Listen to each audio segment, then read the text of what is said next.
and welcome back to another Mystery Monday video on my channel. First things first, I just want to wish you all a very happy new year and a happy holiday and a Merry Christmas to those of you who celebrate it. I just also want to apologize because I think I missed my last two videos, and that was just simply because the holidays caught up with me. I was really busy with my family and all of the kinds of stuff that goes along with the holiday season, and I just didn't find time to film. But today's video is going to be something a little bit different than my usual Mystery Monday videos, but it is something that I personally find very, very interesting, and I hope that you guys enjoy the video as well. So with that all being said, let's jump right into it. I'm sure majority of you watching this, if not all of you, have heard of the area known as the Bermuda Triangle. And for those of you who may have not heard of this area, this is simply an area where things like airplanes and ships just completely vanish, never to be found again. Today I'm going to be talking about the area that is known as the Bridgewater Triangle, and unlike the Bermuda Triangle and the Bennington Triangle, this area is not known for people vanishing, but rather for the horrific and paranormal things that just continue to happen there over and over again. And when I say a lot of paranormal things happen there, I mean that this is like a breeding ground for all things strange. Many UFO sightings, alien abductions, cryptids, curses, satanic rituals, satanic murders, unsolved murders, everything like that seems to have taken place inside the area that is known as the Bridgewater Triangle. The Bridgewater Triangle is located in Massachusetts and is about 200 square miles, with Addington, Renebith, and Freetowns being at the tip of the triangle and Taunton being directly in the center. And Bridgewater, Brockton, and many other towns make up the center of this triangle. Now, before we dive deeper into this case, I should mention that the actual shape of this triangle is often up for debate, as people claim that the strange happenings that go on inside Bridgewater Triangle happen outside of the lines of the triangle as well. And so some people claim that this is more of a different kind of shape because the area that these strange things continue on into does not make this a triangle. I'm going to give you a very brief history lesson on this land. So way back in 1675, this land was owned by King Philip, and that is where the King Philip's War took place. And people believe that before King Philip was murdered, he put a curse on this whole entire area. The strange reports of things that have happened inside the Bridgewater Triangle date back all the way to 1760. And to this day, there are still reports coming in all the time of unexplained things that have happened in this general area. In fact, if you guys are still interested in hearing more about this when you're done watching this video, there is an entire subreddit dedicated to just people who live in Bridgewater, as well as people who have visited there who have had strange experiences. And I highly recommend you guys go check that out after you're done watching this video, because some of the stories on there are super interesting. So in this video, I'm going to try and cover all of the bases of the things that I talk about on this channel that do happen in Bridgewater Triangle. So I'm going to be talking about cryptids, some paranormal stuff, some aliens, some satanic killings, the whole entire thing. And I just wanted to mention that because I know that some of you are more interested in one type of video that I cover, and some of you are more into another type of video that I cover, but this video is kind of covering that whole entire topic. Every single topic that I've covered on this channel pretty much goes hand in hand with some of the things that happen in Bridgewater Triangle. One of the most popular paranormal hotspots inside of the Bridgewater Triangle is Hockomock Swamp. I hope I'm pronouncing that correctly. I did look up how to say it, but I feel like I still might have butchered it. But anyways, Hockomock Swamp is actually located directly in the center of the Bridgewater Triangle. The name of the swamp actually translates to the area where spirits dwell, and this was known to the English settlers in colonial times as the Devil's Swamp. And in King Philip's time, this was actually used as a burial ground. People who visit this area often report that they are overcome with a feeling of being watched. And this area is where a lot of people have reported seeing thunderbirds and Bigfoot-like creatures. Now, the Bigfoot-like creatures are often seen either entering or exiting the swamp. In 1970, many of the residents of Bridgewater reported seeing a 7-foot-tall monster covered head to toe in hair. Now, these reports were taken so seriously that for 48 hours, the members of Bridgewater law enforcement were to do nothing but search for this strange creature. And at the time, they thought that this was some kind of distorted bear. Now, bears are not native to this area and are very rarely, if ever, seen there.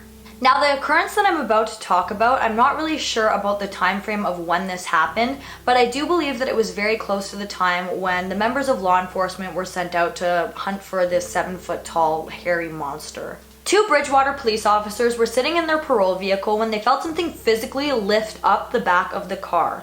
Both officers turned around with their spotlights on to see whatever had picked up their vehicle running behind the corner of a house. Now, both officers described this creature as some kind of very, very tall man covered from head to toe in hair. In the 1980s, a trapper from in this area claimed that while he was setting up his traps very early in the morning, he was stalked by what he believed was some kind of Bigfoot, Sasquatch-like creature. And to this day, reports like this still come in constantly, all the time, about Bigfoot looking creatures stalking this area and being spotted in this area constantly. There is no shortage of Bigfoot stories and Sasquatch stories coming from this area at all. In the 1760s, the residents that make up the inside of the Bridgewater Triangle all reported hearing a very strange, unidentified sound emitting from the sky. And on May 10th, 1760, residents of Bridgewater and Roxbury reported seeing what they described as a sphere-shaped object coming from the sky. And in historical records, this object was said to actually be emitting enough light to cast a shadow during the day. In 1908, on Halloween night, there was actually another reported UFO sighting. And at this time, this sighting was actually covered by every single newspaper in the area.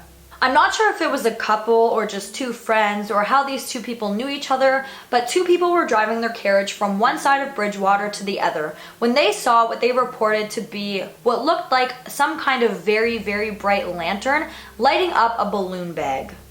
Now, after these two people came forward with their report, many other people came forward saying that they believed that they had seen the exact same thing. And one thing that all of these people could agree on is that this object was moving way too erratically to have just been a hot air balloon. And after people started coming forward with these stories, it is said that all of the hot air balloons that would have been in that area at that time were accounted for and wouldn't have been flying over that general area. Similar to the Bigfoot encounters, Bridgewater Triangle is actually known as a UFO hotspot, and a lot of UFO and extraterrestrial activity is actually reported to have happened there, and to this day, still reports come in about this kind of stuff going on in that area.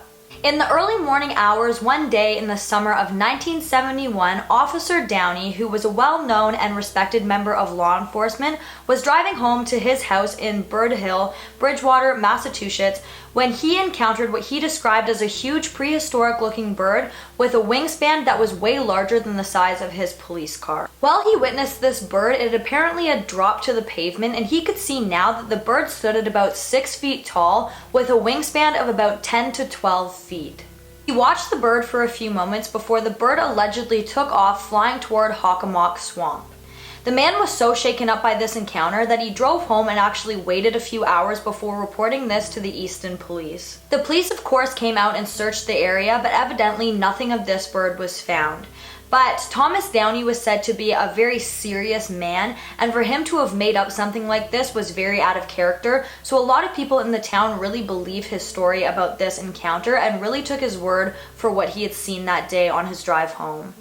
Pukwudgies are another creature that is said to be very commonly sighted in this general area. Now, Pukwudgies are apparently a very popular cryptid that is well known as leprechauns, but I personally had never heard of a Pukwudgie until looking into this case. Pukwudgie is a Delaware and Wapango word meaning little man of the forest. These creatures are a part of native lore and are said to be dwarf-like humanoids with gray-colored skin, with very large ears, very large fingers, and large noses. These creatures are said to be magical and can disappear and reappear at their own free will. They are also said to be shapeshifters and are known to starting fires as well as leading people to their death. Many people have reported seeing Pukwudgies in the Freetown State Forest, and it is also said that they often push people off the Sonnet Ledge. So now I'm going to talk about one of the very popular sightings of one of these creatures in the Freetown State Forest. A woman by the name of Jane was walking her dog through the Freetown State Forest when her dog all of a sudden began to act noticeably strange. Now, Jane's dog was actually walking off leash, and before she could react, her dog took off running into the forest. Now, of course, Jane chased after her dog, and she'd actually caught up to him and found him lying completely flat in amongst a pile of leaves. And she said that when she noticed this, she also noticed that her dog was oddly looking up really strangely at something that was off kind of in the distance. She said she followed her dog's gaze, and that is when she noticed a man that was standing within eyeshot of where her dog was laying. She said that this creature did not look like your average man. He was only about 3 feet tall and had hair on his arms, legs, and the top of his head. She also said that his stomach had hung down really, really low, almost touching his knees, and he had piercing green eyes. Now, Jane had reported that this encounter only lasted about 30 seconds, but she was so traumatized by this event that she has never returned to the area since and does not plan to return there in the future. Now I'm going to be talking about some of the ghostly activity that takes place inside the Bridgewater Triangle. And this kind of activity is particularly high in Rehoboth as well as Freetown. Route 44 takes you from Rehoboth to Taunton and cuts right down the center of the triangle, and this is where people claim to encounter a man walking down the road. Now this isn't just a normal man, or I wouldn't be talking about him in this video. This man is known as the infamous red-headed hitchhiker. Now some people who have claimed to encounter this man say that he appeared to be completely solid, where others claim that he appears to be a little bit transparent. People who have encountered this man often talk about his eyes, some claiming that they were just completely normal, where others claim that they were a solid black, and some people have even claimed that his eyes appear to be glowing. But his attire is always described to be the exact same. He is always seen wearing a red flannel work shirt, work boots, jeans, and he has a straggly beard as well as bright red hair. The encounter with this man always starts the exact same. It starts with somebody driving down Route 44 late at night, usually through Rehoboth, but sometimes on the outskirts. The man is seen hitchhiking at the side of the road, and it is said that the driver feels overwhelmingly compelled to pick this man up. The man gets into the backseat of the vehicle, remaining very quiet the entire time and staring at the driver. The hitchhiker remains absolutely silent throughout the whole entire encounter and doesn't say absolutely anything. And when the driver turns around to look at the hitchhiker, he is just completely gone. The hitchhiker can then be heard, and in some situations is even said to have taunted the driver of the vehicle for being foolish enough for stopping and picking him up. And then the encounter just ends. Now, of course, this encounter can vary from person to person, and this isn't exactly what happens every single time, but that is just the gist of it. But if you look up the Bridgewater Triangle, this is one of the more popular happenings of strange things that take place there. One of the lesser known hauntings in that area has been dubbed the Ghost of Bell Rock Road, and this road is located in Freetown, and this ghost is also known as the Man in the Road. The man allegedly appears out of nowhere in the middle of the road when he turns to notice your car coming at him. He puts his hand up to signal you to stop, but it is too late and you drive right over him. People who have experienced this say that they do not feel as if they drove over something, but after driving through the man, they experience a very cold change in temperature inside the vehicle. And they say that you can almost feel the temperature drop as a cold wind goes right through you. Now, the ghostly and paranormal encounters in Bridgewater Triangle are just absolutely countless. But these are just a couple that I came across and thought I'd throw into the video. But again, if you are really into paranormal stuff, I highly recommend you go and research Bridgewater Triangle because it will keep you reading for hours. Now, if you're into more of the true crime kind of videos that I make on this channel, then the next part of this video will definitely interest you.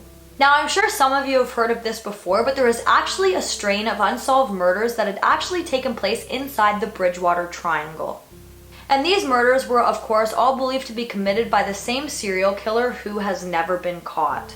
This serial killer has been dubbed the New Bedford Highway Killer and has 11 believed victims and was active from 1988 to 1989. Victims were all believed to have disappeared while on Route 140, and all of their remains were found in the same general area.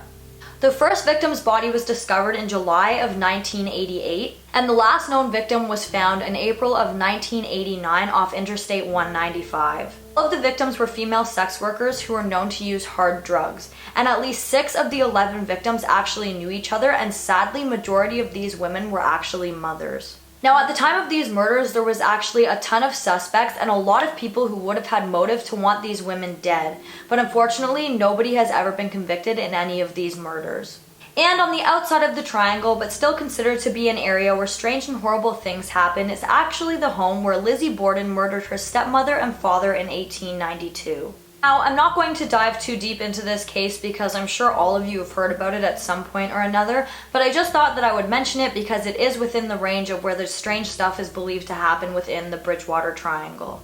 On October 13, 1979, a 17-year-old prostitute by the name of Doreen Levesque's body was discovered behind the bleachers of a high school known as Dalma Vocational High School in Falls River. She had been brutally beaten to death. A few months later, in January of 1980, the body of a 22-year-old prostitute by the name of Barbara Raposa was found behind an abandoned printing plant. Her body was discovered on what was described as a makeshift altar, and just like the first victim, she had been raped, beaten, and bludgeoned to death. That's when another local prostitute by the name of Karen Marsden came forward to police and told them that she knew that Carl Drew and Robin Murphy were responsible for these murders. She claimed that she was in a satanic cult with Carl and Robin and that they practiced in the Freetown State Forest. She told police that Carl Drew was actually the ringleader of this cult, and he referred to himself as the son of Satan. He would always lead the rituals that were held in the forest and would often make sacrifices to the devil, and was also known to speak in strange languages. Karen was absolutely terrified of both Carl and Robin and told police that she believed that she was going to be their next victim, and sadly she disappeared in February of 1980. 6 months later, clumps of hair as well as bone fragments belonging to Karen Marsden were found in Westport, Massachusetts. Carl Drew was arrested in April of 1980 but was only charged with the murder of Karen Marsden. And Robin Murphy pleaded guilty to second-degree murder and actually got a reduced charge. Andy Maltus, who was also a member of the cult, was charged with Barbara Raposo's murder and was sentenced to life in prison. Robin Murphy was actually released on parole in 2004 but was rearrested in 2011 for breaching her parole conditions. This group was 100% involved in some kind of very strange satanic rituals and devil worship. In fact, 2 undercover police officers actually attended Black Mass where both Robin Murphy as well as Carl Drew were both present. A large mural of the devil had been painted on the wall and the group had been chanting hails to Satan. And the informant who had actually brought in the 2 undercover officers with him to the Black Mass said that the group often held rituals like this where they would sacrifice animals, usually stray cats and goats, and they would also often hold baptisms involving blood during the full moon. In the woods where these rituals were believed to have taken place, many artifacts relating to the occult as well as Satan and devil worship have been found in the woods in this general area. After these 3 people were arrested, it is not believed that the cult activity as well as this group died out. It is believed that this cult was quite large, and the number of people involved in this cult is believed to be quite high, with many of the people being from all over the entire state. For many, many years, even said to this day after these murders, the police still get calls in constantly reporting some kind of strange cult-like activity taking place in the Freetown State Forest. This isn't the only kind of thing that happens in the Bridgewater Triangle. There is many more cryptids. Like I mentioned before, there is tons and tons of ghost sightings. There are so many unsolved murders. There are strange animal mutilations where they are set up in a ritualistic manner. There is just so much crazy stuff that happens inside the Bridgewater Triangle that it would be absolutely impossible for me to cover all of it in one video. But I just wanted to give you guys a taste of what kind of stuff actually goes on there. Now, if you guys are super into the Bridgewater Triangle, I can always make a follow-up video talking about some of the other strange stuff that has happened there. Just make sure to leave me a comment down below. But for now, that is all on the Bridgewater Triangle in this video. If you liked it, please give it a big thumbs up. Don't forget to comment down below what you'd like to see in my future videos. Don't forget to subscribe and turn on that notification bell so that you don't miss any future videos from me. Thank you so much for watching, and I'll see you guys in the next one. Bye!